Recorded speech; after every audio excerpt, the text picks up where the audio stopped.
Իհարկե չենք կարող չխոսել հակառուցքային դեղերի մասին, որոնք նույնպես ունեն ընկճող ազդեցություն եւ ժամանակի ընթացքում սեռական ֆունկցիան տուժում է, բայց դրանից խուսափել հնարավոր չէ, որովհետեւ այդ դեղամիջոցները պացիենտները պետք է տևական ժամանակ ստանան եւ պարտադիր իհարկե նման դեպքերում, ինչպես եւ սրտաբանի հետ, նաեւ ուռուցքաբանի հետ պետք է անպայման խորհրդակցել, որպեսզի պացիենտի սեռական համակարգը ամբողջությամբ, այսպես ասած, չզրոյանա, որովհետեւ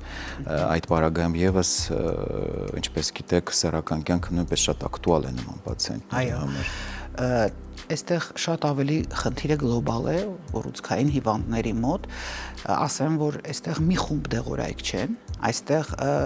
քիմիոթերապևտիկ դեղորայքներն են, ցիտոստատիկ դեղորայքներն են եւ հորմոնային դեղորայքներն են։ Գլյուկոկորտիկոիդները անպայման մենք գիտենք, որպես կոմպլեքսային բուժման բաղադրիչ օգտագործվում է